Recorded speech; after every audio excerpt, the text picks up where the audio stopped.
Sur le fait que les gens gagnent pas leur vie, c'est pas vrai. Tu demandes à Jean-Marie Serroni, qui est un agroéconomiste, il te dit jamais l'agriculture a aussi bien gagné sa vie.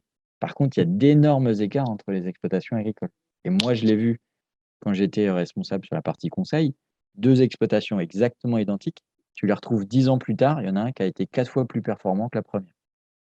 Et ça, peu importe où tu es en France. Et c'est quoi? C'est les décisions de l'entreprise, c'est dans la tête du bonhomme. Back to Earth, la chaîne du retour à la Terre. Aujourd'hui en podcast, Jean-Baptiste Verdi, président de CoFarming et CEO de WheezyFarm.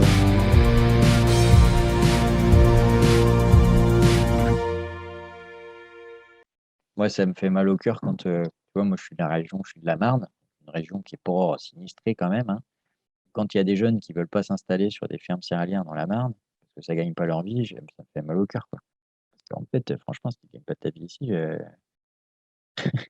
mais comme ils ont entendu leur père dire bah ouais, c'est pas terrible, machin, truc, bidule, voilà, on peut pas s'agrandir, nan, nan, nan, enfin des vieux schémas à la con, bah du coup, oui, tu as l'impression qu'il y a que ça, en fait, comme projet à faire en agriculture. Alors qu'en fait, il y en a plein, plein, plein, plein d'autres, quoi. Il y a plein de choses à faire, faut juste être un peu malin, regarder un peu le monde tel qu'il évolue, saisir des opportunités, mais il y a vraiment plein, plein, plein de projets à faire.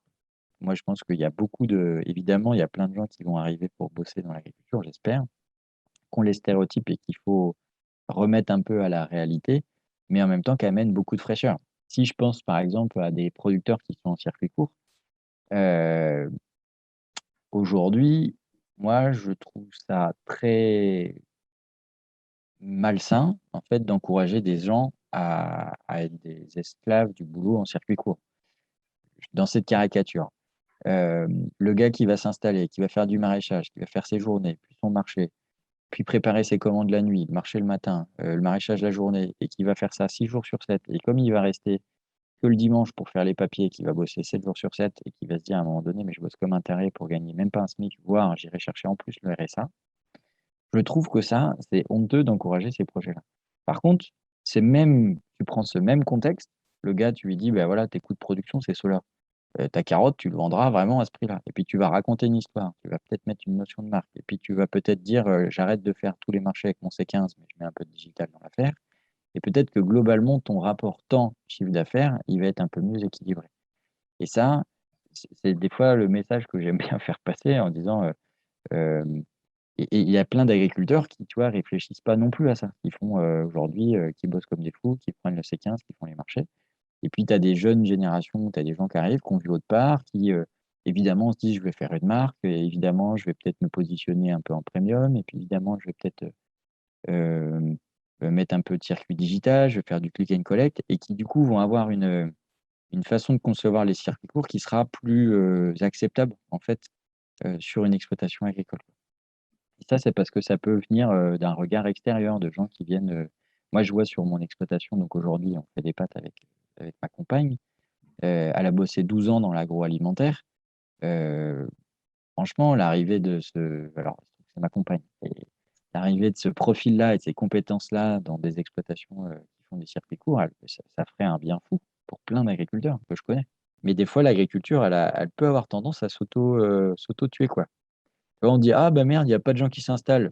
Bah, tu regardes médiatiquement, en 80 du temps, on voit un agriculteur se plaindre ou avec le message de: «On travaille trop, ils gagnent pas leur vie et c'est pénible».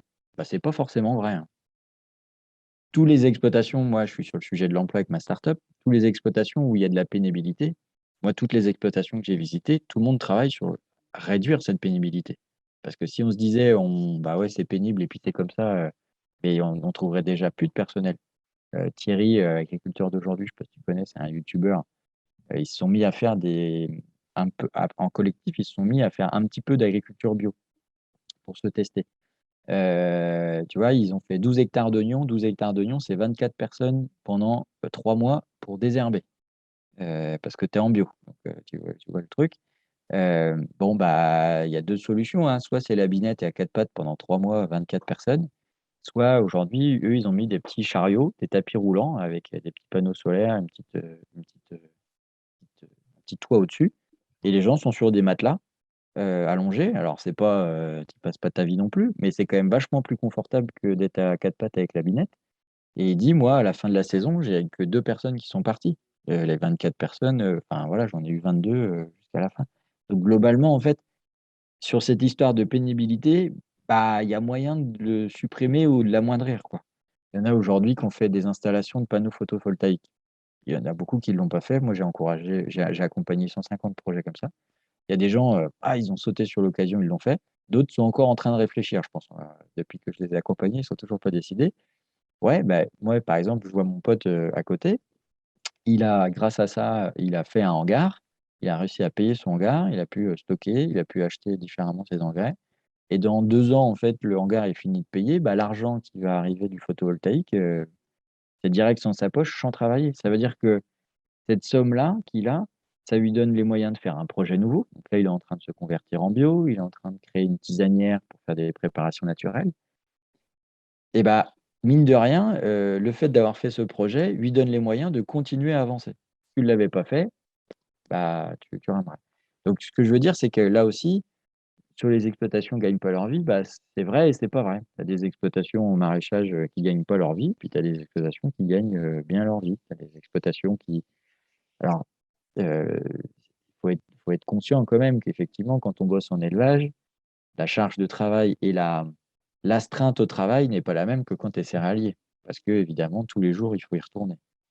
Mais, là aussi, là, dans le cadre du co-farming tour, on vient de faire un petit tour de France, on a été voir 4 élevages de brebis, dans dans la région du Roquefort. On a vu 4 élevages avec des installations, totalement différentes et un confort de travail totalement différent entre des petites exploitations, le gars bosse tout seul, à peine aménagé, l'install et puis, des exploitations collectives, où, il y a des salariés, où les gars, ils ont chacun leur week-end, où la pénibilité au travail et où l'astreinte du travail, est moins pesante. Encore une fois, bah, ça, c'est des choix d'exploitation agricole, heu, qui fait que, bah, c'est pas, voilà, la caricature des exploitations agricoles, c'est forcément pénible, on gagne pas une an de vie et puis, voilà, c'est dur. Tout est relatif, quoi. C'est pas vrai chez tout le monde et ça dépend des moyens qu'on se donne sur les exploitations agricoles. L'histoire du co-farming, c'était de se dire de connecter des gens qui ont des mêmes centres d'intérêt mais qui ne se connaissent pas via du numérique et après donc on en a créé une association de start-up qui ont tous un peu ces gènes-là, de proposer des services, qui, font qu'on partage les cerveaux, qu'on partage le matériel, qu'on partage des opportunités. Donc aujourd'hui, dans l'association Co-Farming, il y a 25 startups qui globalement sont tous un peu sur le sujet où on va collaborer, on va connecter, des agriculteurs entre des agriculteurs, des agriculteurs avec des besoins consommateurs, voilà. Nous, le message qu'on passe souvent, c'est qu'il faut, justement casser les idées reçues, changer les habitudes, décalaminer les cerveaux, labourer les cerveaux, c'est toujours les termes qu'on entreprend. C'est-à-dire que, hem il faut que les agriculteurs s'autorisent à accepter, à penser différemment et tu as beau inventer des services numériques, des approches nouvelles, à partir du moment où tu dis: «Bah, non, on a toujours fait comme ça», bah, ça veut dire que tu es hermétique à ces nouvelles façons et si je prends des exemples, simples pour comprendre, par exemple, la première start-up qui a créé le co-farming, c'était Wish Farm Up et qui était sur la location de matériel. Plutôt qu'être sur la propriété, de s'endetter dans du matériel, c'est l'usage qui compte en fait. C'est de se dire: «Moi j'ai besoin d'un matériel pour semer». Après de l'avoir en vrai, bon, je m'en fous. Voilà.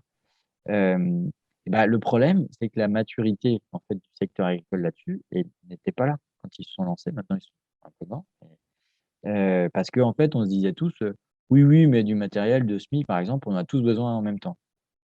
En réalité, quand tu es agriculteur, tout le monde connaît l'exemple de l'agriculteur d'à côté qui a fini quand toi tu as pas commencé et statistiquement, Heu, tu regardes la météo ces dernières années, tu vas te dire: «Bah, voilà, moi j'ai du matériel, j'en ai pour 3 jours à semer et statistiquement j'ai, 21 jours de beau temps dans le mois d'octobre sur les 10 dernières années». Ça veut pas dire qu'une année, je ne peux pas être embêté, mais statistiquement, a priori, ça va le faire. Avec le co-farming, c'est ce qu'on essaye de dire aussi. C'est de se dire, il faut qu'on s'autorise à penser différemment, quoi et si on s'autorise à penser différemment et ben, on va avoir des opportunités. Et c'est là où on peut prendre plein de sujets, hein, même sur le côté embauche, d'avoir des profils un peu différents. Moi, je l'ai connu quand on a fait l'opération des bras pour ton assiette, où, dans ce cas-là, bah, il y a des gens qui sont intéressés à l'agriculture et j'ai eu des retours d'agriculteurs qui m'ont dit: «J'ai eu du personnel qui est venu, jamais c'était pas du tout des profils que j'avais embauchés» et finalement, ça s'est super bien passé. Mais a priori, on leur a pas donné la chance tout de suite. Ce qui est fondamental, je dis souvent ça aux jeunes agris, c'est qu'ils restent, ultra ouverts sur le monde, quoi. Que surtout ils se remettent en cause tout le temps et pas se dire, «Bah, voilà, ce que je fais, c'est bien, puis je vais faire comme ça jusqu'à la fin de ma carrière». Non, c'est pas possible, ça marchera jamais et il faut être curieux tout le temps. À partir du moment où on est curieux, on se remet en cause. On se dit: «Bon, voilà, j'ai toujours fait comme ça, mais tiens, si je pouvais faire comme ça, ah bah, oui, tiens, je gagnerais ça serait mieux, je gagnerais du temps, je gagnerais, des opportunités», tout ça et je pense que c'est d'ailleurs, c'est valable pour tout, en règle générale, c'est continuer à être curieux et jamais se dire, «Je sais tout», quoi. Ça, c'est hyper important et je connais pas d'autres secteurs que le monde agricole parce que j'ai toujours bossé là-dedans. Mais du coup, heu, c'est ce qu'on doit avoir pour les générations qui arrivent.